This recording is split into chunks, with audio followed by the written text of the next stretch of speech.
My first thought is, I mean, this isn't what they designed it to look like, but it sort of looks like she's having a crap on the courthouse. Oh my God.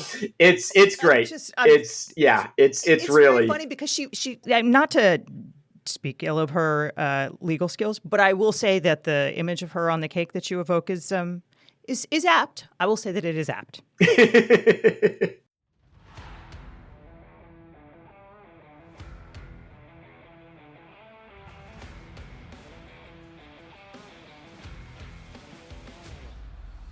Welcome to Law and Chaos. Today's guest is Zach Everson, a staff writer and reporter at Forbes magazine, who more or less camped out at the Trump Hotel in D.C. for 4 straight years and reported on what he saw. In preparation for the start of the first Trump criminal trial in New York this week, Everson and I had a long talk about Trump's money, the case, and the former president's epic corruption. We've got a lot to cover, so let's get after it.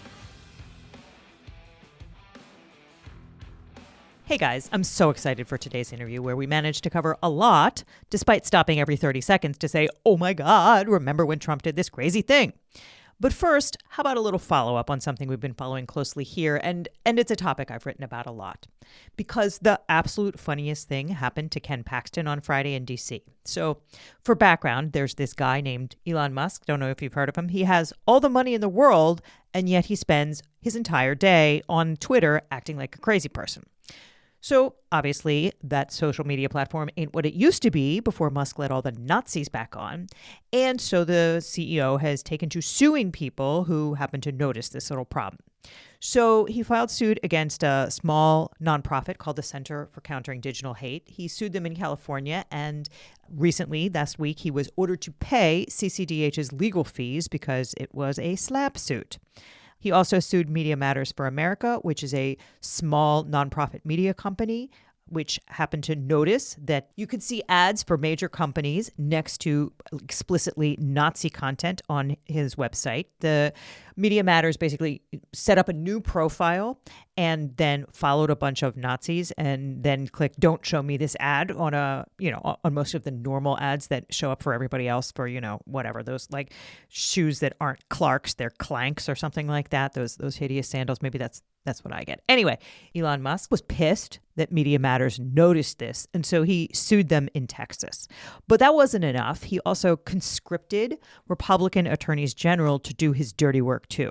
So after he went after Media Matters for America, Attorney Generals Ken Paxton from Texas and Andrew Bailey from Missouri subpoenaed the nonprofit for its records. Their theory was basically that Media Matters holds itself out as a nonprofit, but it solicited donors saying it was a good nonprofit, and that was fraud because actually it was a bad nonprofit or something. It's ridiculous. So Paxton went first, and he issued a subpoena to Media Matters in D.C. Now, that's nuts. It's not the law that you can just harass people for stuff that they say online, particularly when those people do not transact any business in your jurisdiction. So Media Matters is not set up in Texas. It's a nonprofit which lives in D.C., and Eric Hananoki, the reporter who authored the story, lives in Maryland. Neither one of those is D.C. The article was not directed toward Texas, and so there's no personal jurisdiction over Media Matters in the state. Moreover, everything that Media Matters said was true, and Paxton is the very definition of a state actor seeking to punish disfavored speech. So Media Matters sued to block the subpoena in the U.S. District Court for D.C. on the theory of, hey, asshole, have you ever heard of the First Amendment? And they drew Judge Amit Mehta. He's terrific. He is, I believe, an Obama appointee. He's from Maryland, and I would love to see him on the D.C. circuit one day. But Judge Mehta has been busy with a bunch of January 6ers and characters like Peter Navarro, who was in his courtroom for a lot of shenanigans recently. So it took Judge Mehta a couple of months to get to this requested injunction. But in the meantime, AG Bailey also issued a subpoena from Missouri.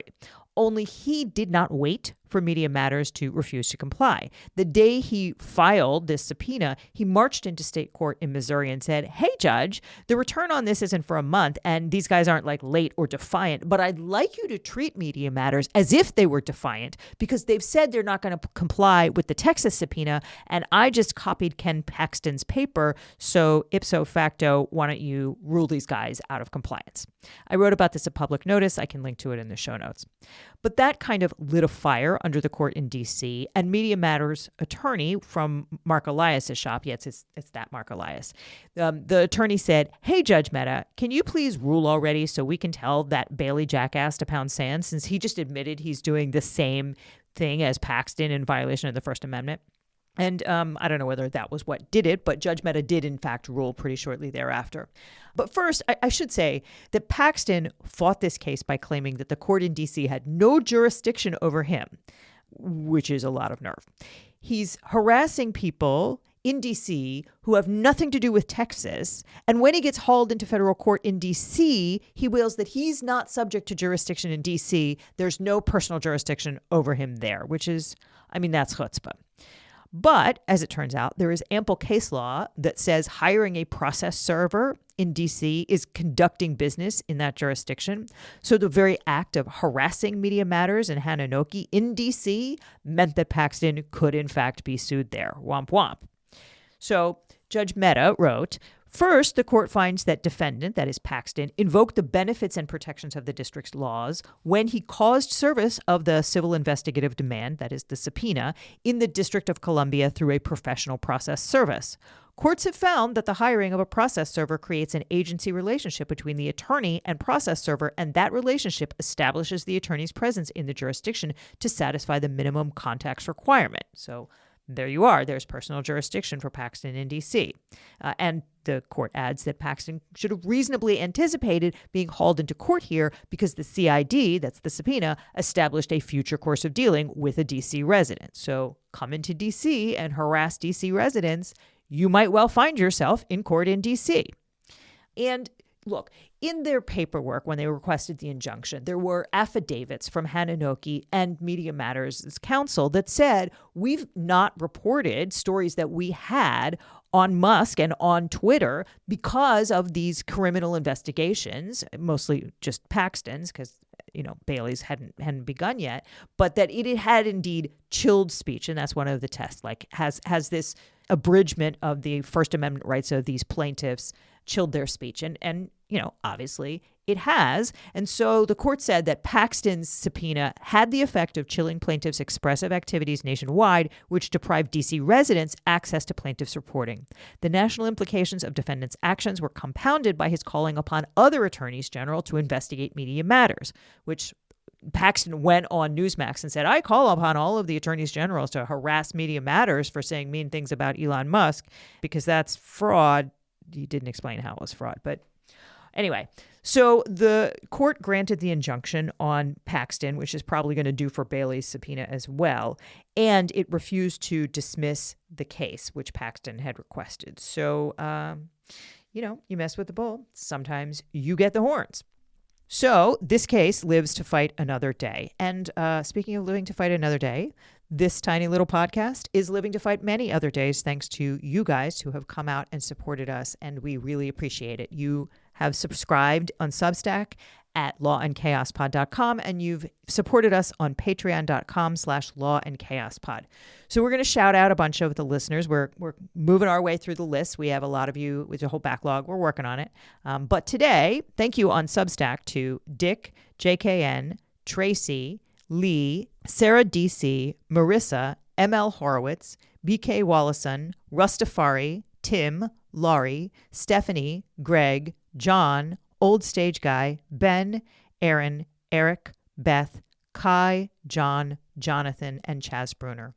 And from Patreon, thank you to XTY, Adam, T. Franklin, Jacob, Girl Same, Meh, Stuart, James, Alexandra, Gwyn, Nixon Checkers, Burry, Inigo Montoya, Sal, Deborah Smith, the attractive distractor, hey girl, Morton, It's Never Aliens, Susan, Berkeley Bear, Tiffany, Just Some Guy, Zachary, Dustin, and Encthe, Uye, Orphe, Ethe, 13th, Entry Say, Axony Say, Istri Hey, Essence Lay.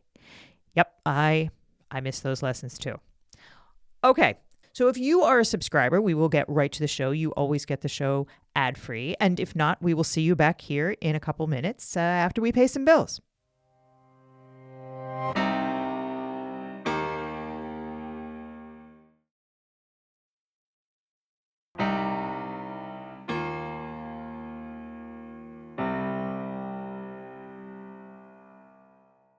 And with me today is Zach Everson, a staff writer at Forbes magazine, where he covers the intersection of money and politics. During the Trump administration, Zach wrote a newsletter called 1100 Pennsylvania, in which he broke a ton of stories on the grift factory the sitting president was running out of his hotel in D.C. And he's here to talk to us about politicians rolling around in piles of greasy cash. Thank you, Zach, so much for being here. Glad to be here. Thanks for having me, Liz. Okay, so maybe you want to tell us about how you got to write this column about the Trump Hotel in D.C.? Sure. I was a travel writer for, about 12 years, 13 years, I'm guessing, somewhere around 2007. I had come back from a 3-month backpacking trip around Europe. I was like, I like traveling. I can write. Let me see how this works. And I got a gig for Gawker's travel site at the time, Grid Skipper, RIP. And that just eventually went to, it hurts. That just led to more and more freelance gigs. People I worked with got editors' jobs at places like Condé Nast Traveler, like to a lot of assignments like that. So come 2016, Trump Hotel is opening here in DC, and I get an assignment to cover it for, of all places, Fox News travel section. Oh, no kidding. And yeah. So I went down there. I snuck in earlier. I had taken a tour. They said, all right, if you're here for the tour, come on in. And I mean, I hadn't been invited on the tour, but I was there for a tour, so I figured might as well. And so what's the coverage? It if you remember, it was right before the election, and it was just fascinating that when I had gone to hotel events, they were just previously they were all like small boozy affairs. You're in the nicest room. I mean, there was one in Rome. I was at the Rome Cavalieri, and we're in this room with this sofa designed by Karl Lagerfeld. I mean, and we're having champagne. Wow. This was very different. This was, hundreds of reporters are there. One of the political reporters is like, oh my God, they gave us muffins today. This is great. And I'm like, sir, you need a couple months as a travel writer. It's somewhat soulless. And, but you deserve this break. So, as I was there, it's just like, this is really different. This is going to be a big deal if this guy gets elected. And I was tired of travel writing. It's, the media has been bottoming out anyways. And I think travel media, especially if you're looking to go to travel, why do people consume travel media? It's either for inspiration or it's for tips. And in both cases, you don't need that from a glossy publication. Apologies to all my friends who still work at those. If you're looking for inspiration, you could just follow something on Facebook and bam, you get, Disney injected into your feed 5 times a day. And if you're looking for tangible tips, yeah, exactly. If you're looking for tangible tips, it's go to Yelp, go to TripAdvisor, go to Wirecutter for stuff. And I had always loved politics. When I was in high school, I would run home to get Newsweek and read, Mike Isaacov's latest on Bill Clinton. So, this was somewhat opportunist on my part. I was like, oh, this is a way out. This is a way to politics. Nobody takes travel writers seriously in terms of looking for jobs on other beats. Why would you ever want to leave? So I started staking it out. And I pitched my editors for Condé Nast Traveler an article on the hotel, looking at it from a travel aspect, because that's what Condé Nast Traveler does, but also looking at some of the legal implications, the ethical implications. This was right around the time that Teen Vogue was really making a name for itself with political reporting. And, hey, it's Condé Nast. Let me see what I can do. So, I went there. I stayed for a few nights at the hotel. It was lovely. Service was excellent. Not a big fan of steakhouses, but one of the best steakhouses I've been to. And as I was reporting that article, I started looking on social media to see who was there, because I had some references in a draft of what cabinet members and other major players in Trump world I had spotted there. But Trump world being Trump world, these people had cycled out by the time my draft was still going through the process. Right. And I realized, if you had ethical concerns about what was happening at the Trump Hotel, you could see them every morning on Instagram. There's Kellyanne Conway, there's Sarah Huckabee Sanders, there's Scaramucci for, every day that he was working there. And all 11. You would, yes, you would see foreign leaders there. I mean, it just happened and it was there. So I started tweeting the photos I was finding there. And I remember. I was following you. Yep. It's how it started. It was just Twitter thread. And then some people who were on that beat, most notably David Farenthold, were really good with sharing my stuff. And the people at Substack, then they had just launched and came out and said, hey, interested in starting a newsletter? We think you'd be a good fit for it. So started a newsletter, and it just kind of became a thing where for 3-4 days a week, I would put out this newsletter of what I'd seen at the hotel. I started teaching myself how to look through campaign finance reports to see spending there. I mean, I had no experience with that before. A lot of FOIA requests, a lot of reaching out to government spokespeople on, hey, what brought what brought the secretary to the Trump hotel? Why did you choose that place? And then the hotel, January 6th happened, and I figured Trump was going away, and there's no point on just focusing on Trump's businesses anymore. So I should look at spreading out, and started looking for jobs. And I reached out to Forbes, actually, my editor there, Dan Alexander, asking if he would be a reference for me for another job, and he said, sure, but do you have any interest in working here? And I did. And 3 years later, I'm still there. That's awesome. What an interesting path. It's funny because I also was covering sort of from afar, and I remember writing about all the emoluments cases, right? These were the cases where people sued, other restaurants sued in D.C. saying that they had lost business because Trump was using the hotel in D.C., I mean, and everywhere, as we all learned, to kind of suck up all of these revenues from not only, domestically, but foreign companies were coming in there, foreign governments were booking. I mean, do you remember some of those stories were so egregious? And as I recall, you broke several of them. Yeah. Honestly, my favorite, I was at the hotel with one of the hosts, Ilya Marritz, one of the hosts from Trump Inc., the ProPublica and my WNYC podcast. That was so great. That was such a good podcast. We had no idea. Yeah, they did an amazing job. And, incredibly, this episode, I believe it's the only one to get a foul language warning on it. It was all my fault. But, we're going there, and we picked the day because something was happening. And Mike Pence was going to be giving a speech there. So I figured at a minimum, well, where else would you give a speech, right? Yeah, exactly. So he's going to be there at a minimum, and we'll just see what we get. No idea how good this tape's going to turn out for them. And all of a sudden, we just see this delegation come in. And based on the attire, it looks like their African delegation trying to figure out what's going on. There are all sorts of people with their cameras out taking photos and videos of themselves entering the hotel. So it's clearly it's somebody there. Ilya goes to walk around and just kind of get the lay of the land. And I'm sitting there. I'm like, all right, I'm going to figure this out. This is what I do. I find pictures of people and I figure out who they are. And it doesn't take me long at all to realize that this guy is the major opposition candidate for president in Nigeria, and the election is 30 days. Uh-huh. This is a freaking campaign stop. This is visiting a swing state. What the hell is he doing there? And, as I explained this to Ilya, I dropped a bunch of expletives. My voice got really high because it was exciting. And then you realize, doing the research, this is a guy who had been tied up in one of the congressional scandals where the guy had was it gold bars in his freezer, and he had been reportedly banned from the United States. And it was a campaign issue for him back in Nigeria, whether or not he was even allowed in the U.S. So what did he do? He booked himself a weekend at the Trump Hotel, had a town hall there with diaspora to show, hey, I can get close to the president. Trump didn't meet with him, but he got in the hotel. And they absolutely used that as an example. And I mean, I think it was the most egregious example I've seen.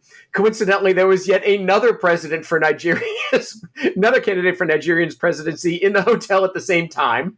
I mean, I think 30 people were running, but I mean, for God's sakes, to have two of them, it's ridiculous. So no emoluments, it doesn't look like any government money changed hands for that. But if you really want the hotel in a microcosm, that is it. And I highly recommend going back and listening to the Trump In podcast on the DC hotel. Okay. I will definitely try and link to that one in the show notes. My favorite episode was when the Sprint merger, they were trying to get that Sprint merger through, and they sent all of the executives to wander around the lobby in those pink branded shirts, right? Because they needed the permission of the government to put that merger through. It was so It was so egregious. Like, look, I mean, I think for the maybe non-lawyers listening, just to refresh you on the emoluments clause, the sitting president under the Constitution is not supposed to kind of collect gifts, right? That's the emoluments clause. And it was so very clear that that was primarily what the Trump Hotel in D.C. did, and so many other places, right? There were so many hilarious stories about like Trump's hotel in Doonbeg, Ireland, and the, sending Mike Pence going there, and in Scotland, like all of these U.S. government troops being quartered there so that Trump could, goose his numbers with the per diem that the troops were getting. I mean, it was so egregious. And I mean, tell me your favorite non-Trump hotel emolument story. Oh God. Well, actually, one of them would just be the Trump himself. He took this West Coast swing at one point where he went to like Arizona, California, a whole bunch of states. Every night he stayed at the Trump Hotel in Vegas. Every single night. So I took a map. I just took a screenshot of Google Maps and with some very rudimentary graphic skills, traced the path and just published that. That was like, here's my article. Here you go. Look at how much how much gas the taxpayers are wasting to get him back to Vegas. We're putting his entourage up in the hotel. Eric famously told, I think it was Yahoo, that, we don't charge anything. We just make our money back. I mean, it was right. He said it was like $50 a night for the cleaning fee, and it was never that. No. Every single bill that I've looked at, it was the GSA max. I mean, there were a bunch of times they stayed at Doral. These things are still coming out through FOIA requests. I just got a response from one the other day saying, like, are you still interested in this request you sent from 2018? I was like, yes, I am. Get me that. But yeah, I mean, we'll never get a full answer on that. But yeah, they never charged a low rate. And just watching Trump, going back and forth, like, you know what? Maybe in his defense, maybe there just are no good hotels in Southern California or Arizona. Oh, sure. Okay. Yeah, I bet. Right. I mean, and like, let's be clear. Okay. You want to talk about the GSA max. This was something like $234 or whatever it was, right? It was the maximum that the federal government would pay for someone to stay in a hotel. And they often exceeded it. But Eric Trump saying, well, we just charged them, the $50 cleaning fee, and we put all of these Secret Service agents up, and wasn't it nice of us? Like, that was all bullshit, right? They rented all of these cottages for Secret Service agents at the Trump properties at Mar-a-Lago and at Doral, and not, none of this was cheap. There was millions and millions of dollars from the federal fisc that went directly to Trump, and that he made quite sure would go directly to Trump, right? Like, if Trump flies back to Vegas, all of his, as you said, his entourage stays there. It's, tens of thousands of dollars, if not hundreds of thousands of dollars every single time. Look, it was from the inauguration all the way on, right? Remember there was grift at the inauguration. Oh yeah. No, they had the big event there, and they ended up, coming up with finding all the documentation that they were overpaying. I mean, that was one of the lawsuits where the DC Attorney General, God, there's so many, I actually forgot about this. You just brought up the inauguration. The DC Attorney General took them to court over their nonprofit status because they had been spending too much money at the Trump Hotel. I mean, they just overpaid ridiculous amounts. They pushed out, I think it was a prayer breakfast that had like previously booked it.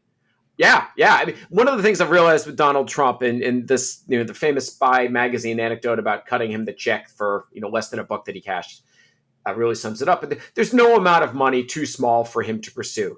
As he's got this Truth Social, $1 billion windfall that's happening, even if he can't realize the gains yet, he's still out there hawking sneakers and NFT cards. And there's NFTs. Anything. The NFTs are so amazing. Wait, can I just, because like you and I are having this kind of trip down memory lane. One of my favorites, do you remember when Mick Mulvaney, he was the press secretary, and he got out there and he was like, we looked high and low and we could not find a better place in all of the United States to hold the G8 summit. I guess it was the G7 summit. Yeah.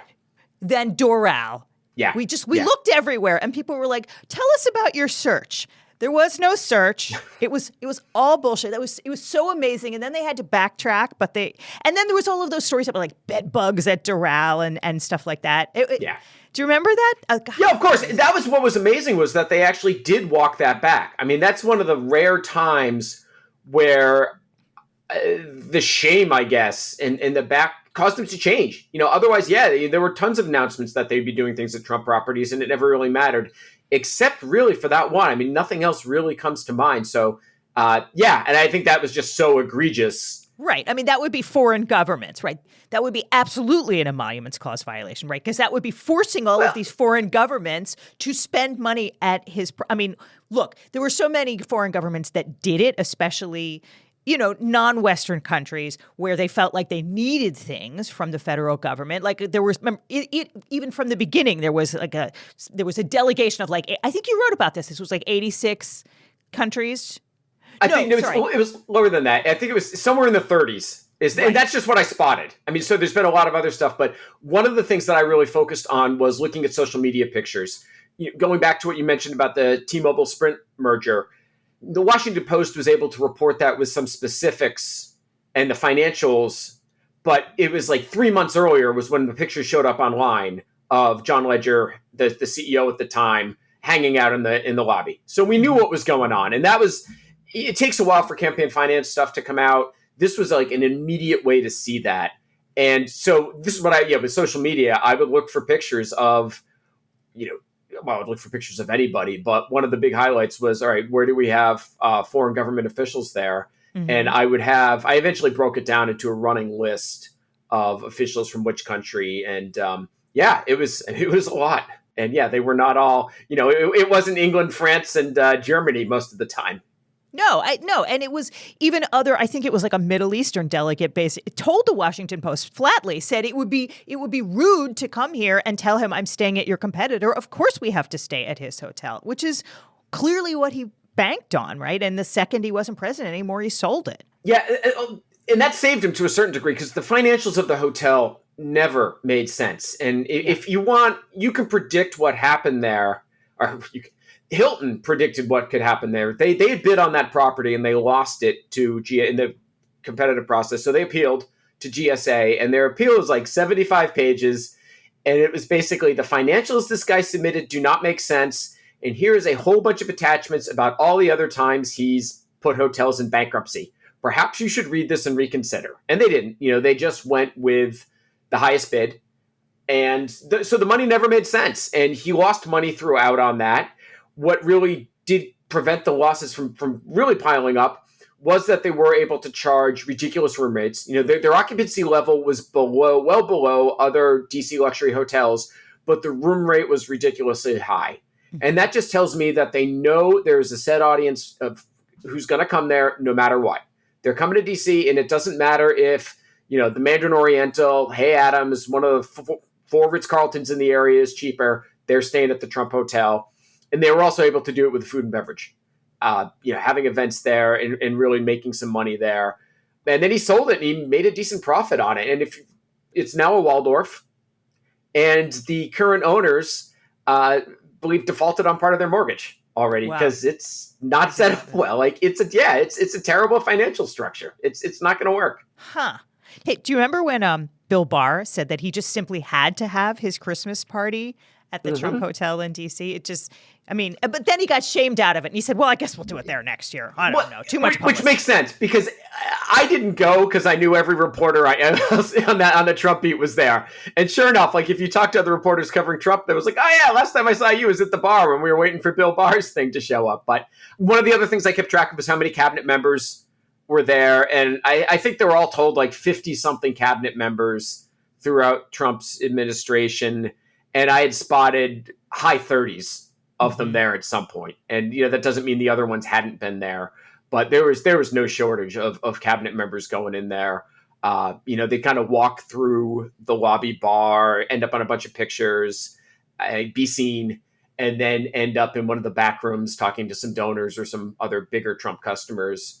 And you'd see pictures from that showing up the next day. They were really... The cabinet members, the Republican members of Congress were really good draws for Trump. You could go there any night and you were almost guaranteed that you would see somebody. Yeah. And speaking of the BLT Prime, the steakhouse that was there, that to me, it looms large for me because I wrote so much about the Ukraine debacle, right? And that was where they cahootsed in the back room, right? That was Victoria Tensing and her husband, Joe DeGenova, those two lawyers that they were just too disheveled. Trump was going to hire them, and then they were on TV and they just looked too disheveled. And he was I can't with these people. I think Geneva had the bolo tie or whatever. And they're characters, let's say. And but they were back there with like Devin Nunes and Devin Nunes' staffers, and they were kind of trying to plan this whole thing. John Solomon, who was at the Hill for a hot minute and then did not leave there under positive circumstances. No, he did not. Yeah. So but they basically planned that whole Ukraine thing where they were going to try and pin it all on Joe Biden in the back room at the Trump hotel. Rudy had a little nameplate that he would put on his table there. I mean, that's how often he was there. He had a little like Rudy Giuliani Esquire thing that would go on the table. Oh my God! Do you remember the picture of him that made it onto social media where I think he was like with an electric razor at the table? Oh my God, no! I think he was shaving. I'm almost positive that he was shaving at the table. I did a special edition just based on him. I mean, there were so many sightings of him there in looking disheveled several times with all sorts of people. I mean, it was ridiculous. He was a fiction. I held the door for him once there. It was hilarious. Like, and it was just like, I'm holding the door for Rudy Giuliani, and this isn't even worth talking about because he's here all the time. I'm like, and he kind of made small talk with me, and I'm like, I got bigger fish here, Rudy. Like, you're kind of like a sconce. You're always here. Let me go. I was there to look for the Romanian prime minister. Let me get back to you later, Rudy. Yeah, I don't think he can afford to eat there right now, but I mean, I could be wrong. I don't think he could afford to eat there then. I think it was the Post that reported that he had run up massive tabs. Oh, interesting. And had not paid for his tabs there. Huh. Well, they can get in line because there's somebody in front of them on that bill. But so where did the grift go? All right. So Trump sold the hotel. He's, he's still got whatever's going on at Mar-a-Lago. But you want to talk about the SPAC? Should we talk about the SPAC? Sure. We'll touch on Mar-a-Lago first. It's like nothing's changed at Mar-a-Lago. I was looking through photos yesterday of Mar-a-Lago, and Viktor Orban was there. Like, oh, that's normal thing to have happen. Eduardo Bolsonaro, Jair's son, who's a member of Congress last I knew in Brazil, was there. Oh, that's fine. One of your favorite people was there for her 40th birthday party. Alina Habba was my favorite. This woman she's so delightful to write about. And she keeps saying, I'm not practicing law. I'm the spokesman. And she shows up back in court and it never goes well. But I mean, it goes well for me because I get to write about it and it's a joy to me. Well, her party looked amazing. There was a big gift wall with branded gifts.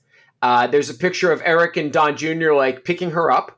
Okay, wait. Can you just stop and explain to me what is a gift wall? As it was explained to me yesterday, because I'm not invited to parties that have gift walls, apparently, it was a giant bookshelf that had branded bags with assorted gifts for party attendees there. And I'm searching for a picture of what was in them. I'm very interested in that. It looked like there was also some sort of case that was there as well. I'm guessing maybe it was bags for women, case for the men, or something along those lines. There was no shortage of pictures of her being picked up. Don Jr. and Eric and somebody else are like holding her. But like the hora, or they're like on a chair? Or no. They're holding like she's her in her dress. Well, no, like she's lying. I mean, it's almost like the picture you find, somebody who's caught a big fish, where the three of them just have their arms out and she's kind of lying across their arms. What? No. Oh yeah. My God. No, I'm sorry. I just am like, as someone I'm not that much older than she is. I'm like, what? You're in your dress and you're going to rip your dress and like, stop touching me. Okay. You want to get to the cake? You want to get to the cake? It's her sitting on the court. It's her sitting on top of the courthouse. My first thought is, I mean, this isn't what they designed it to look like, but it sort of looks like she's having a crap on the courthouse. Oh my God. It's great. It's really very funny because she not to speak ill of her legal skills, but I will say that the image of her on the cake that you evoke is apt. I will say that it is apt. Yeah, it was surprising. It's not something you would expect maybe many attorneys would want to have out there while they're still arguing cases before that court. She has $1 million in sanctions pending in Florida in federal court in the RICO case that she filed against Hillary Clinton and everybody else in D.C. And by the way, it's on appeal. So, the meter is still running on that one, as I understand it. Well, she said from stage at some conservative conference that she had paid it. Now, who knows how much of it she paid versus how much Trump paid, or if it's just in holding while she appeals it. But I am curious where she got the money. I mean, yeah, she filed I'm sure she filed the super sedious bond, or he filed the super sedious bond. I mean, he filed the super sedious bond in the E. Jean Carroll case, the $5 million. And he's got the bond issue I don't even know if he's going to make that bond, since the $175 million in New York. Like that bond appears to be hinky too.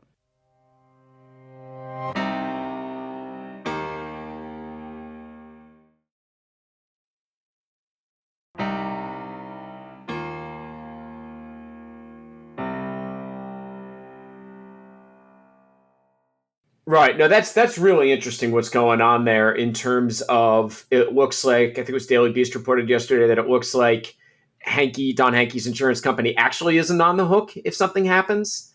Yeah. So the wording of that he doesn't have the money. Right. No, I mean, I've written about this. It's screwed up 6 ways from Sunday, right? The guy, It's not worded properly. He doesn't appear to be licensed properly. The subsidiary that they ran the deal through doesn't appear to be appropriately capitalized. Like, I don't know why, they thought this was going to work. I mean, somebody will give him the money. Chubb will give him the money. It's $175 million. He could probably do it. I just don't know why they chose to do it through this clearly inappropriate, vehicle. Delay. It's the thing we saw with the hotel. Trump is a master at delaying.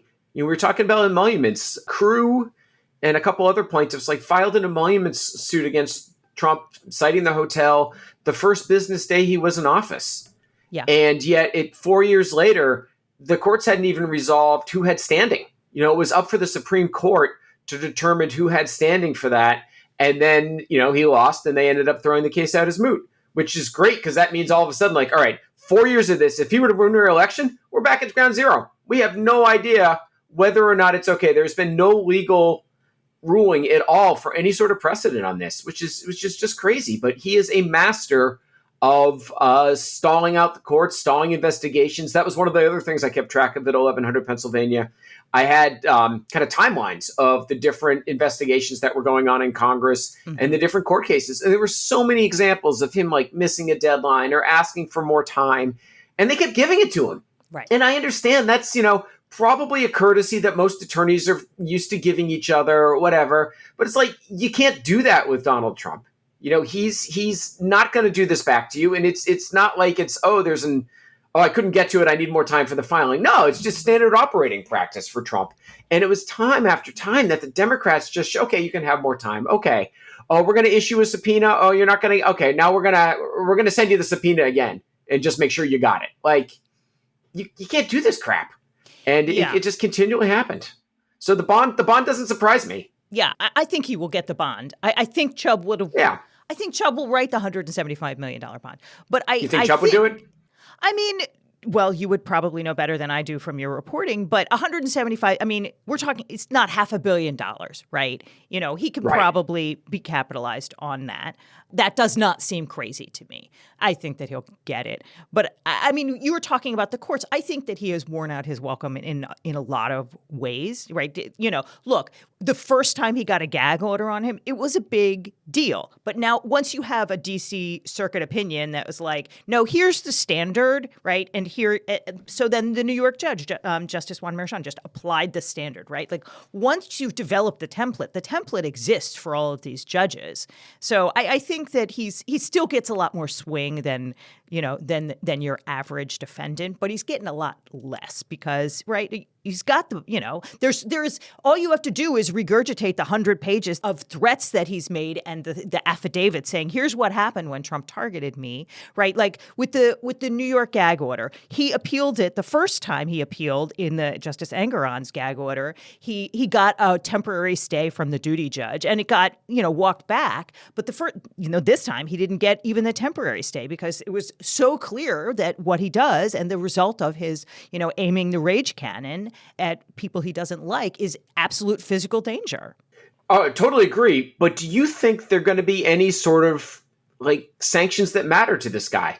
We've got him as worth billions of dollars, and that's not including, the SPAC. He's billions of dollars. The odds of him going to jail for any of this are got to be really small. And that's one of the things I also saw with the hotel. Okay, if it's just custom, it doesn't matter. It needs to be a law. And if there is a law there and the sanctions for breaking it aren't swift and severe, who cares? I mean, it's very much like Bill Belichick with the Patriots. And I say that as somebody from Boston. I say that with love. But if it's not illegal, it's fine. And if, okay, fine, we're going to videotape some practices. All right, what are the punishment? All right, it's worth it. And I think that's the standard Trump has. So, I mean, do you think anything's going to happen to him with this? I think it depends if he wins again, right? I think that he is quite likely to get convicted in New York. I mean, it's like a pissant thing. It's going to be a fine, right? These are felonies, but they're such low-grade felonies. But what about the gag orders? I mean, do you think the gag orders... He more or less has abided by them. I mean, he puts his toes over the line, right? He's not supposed to say stuff about Justice Merchan's daughter, so he tweets out or truths out, whatever they call it, burps out a story. He burps out somebody else's story. He doesn't actually use the words, right? He'll post something from Gateway Pundit or whatever crap site he does. He does. He posts the Gateway Pundit all the time. Yeah. Oh, yeah. I mean, and it's not like Breitbart is one of the more reputable news sources that he posts. He posts American Greatness and all these other crap sites because he doesn't, believe in actual news anymore. But I think... I mean, you're talking about consequences. What would be a consequence? Like a consequence for a normal person, $100,000 fine for contempt? That would be a real consequence. For him, it's not a real consequence.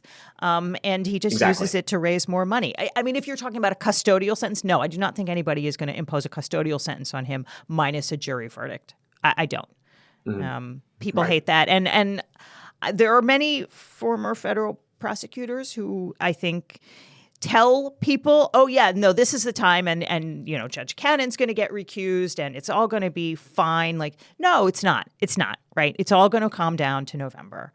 But, that doesn't make people happy to hear it. And so people yell at you. Right. Well, there's that meme that keeps going out there like, oh, we're going to get him this time. Oh, I guess he got away again. And that's what we saw with the SPAC. And that was incredibly predictable if you've been paying any attention to the SPAC that, okay, yeah, he just got this sentence. It was $83 million to E.G. Carroll, 175 plus everything else in New York. Yeah. Like, hi, he's got billions of dollars coming his way. He just needs to stall it out a little bit. And this guy is amazing at stalling things out. So can we talk for just a sec about the SPAC? I know you got to go, but tell me your thoughts about the SPAC. It's been entertaining to watch. I mean, it took them so long to be able to get that thing out to have the IPO. That was such an expensive oopsie. Yeah, it was. But at the end of the day, it's not really that expensive oopsie for Donald Trump, although I'm sure he would have liked to have had the money in pocket by now rather than, having to wait a few more months to sell it off. But it's probably won't trade at what it's currently trading at, but it's still going to be a nice payday for him, certainly enough to cover what his legal bills are. And it's, financially, it doesn't make sense. I talked to a couple professors in finance who specialize in IPOs, and they called it a meme stock, which is the case. If you've ever been on Truth Social, there's not much going on. I'm on Truth Social a lot, and it's crap, right? It's the jankiest site. The search function is crap. I mean, it's like Twitter is bad now. Like you and I used to spend quite a lot of time on Twitter, as did every journalist. R.I.P. R.I.P. Right. But Twitter now is still 100 times better than Truth Social. Absolutely. I mean, absolutely. It's just utter crap. And that was the argument. Like the market valuation just doesn't make any sense. And one of the issues it has is you're not finding, institutional investors aren't going to be buying into this one. They're not going to back it up. And when Trump goes to sell, he's got, I guess, 4 or 5 more months to go before he can do that. When he goes to dump his shares, I think it's going to be problematic because you're not going to find the amount of buyers to keep that price going up. You're going to see that price drop considerably. Now, it's still probably going to stay above the price he needs to get some more stocks. I think if it's over 10 or 15 bucks at certain times, he can get even more shares out of it. Mm-hmm. My total guess, and I get these things wrong all the time, but my thought is the way Trump would handle this cashing out would be, I believe in this company. I do not want to sell out. But, these Democrats, they're coming after me. They're playing the system, and I need the money to pay these legal bills. I will win these cases. I will be vindicated, and I will, get the money back, and I will put it back in Truth Social. Like that is the line I'm going to bet that he takes to cover right here when he does go to sell that, because he does need that money. He's got, I think we had him at about $400 million in cash. And obviously some of that got tied up in the 2 bonds. So he is going to need some liquidity without selling a business. And he doesn't historically like to sell stuff. But I think the stock is one where he could sell. And I mean, he's just got a history of tanking publicly traded companies. So why would this be any different? Yeah, I don't think he needs it to pay his lawyers, right? He might say that. I mean, he certainly would say that. But he's, you know as well as I do, he's not paying the lawyers out of his own pocket. He's paying them with PAC cash. But that might run out. That's the other, Save America's PAC. And I'm convinced he'll find a way to do this. He's good like that. But Save America, I think, is looking at running out. I mean, they owe Haba $500,000. They've paid her $6 million, and they owe her $500,000. And who knows? Maybe they gave her the party. Well, she's done an amazing job. She definitely earned all that. Exactly. Money.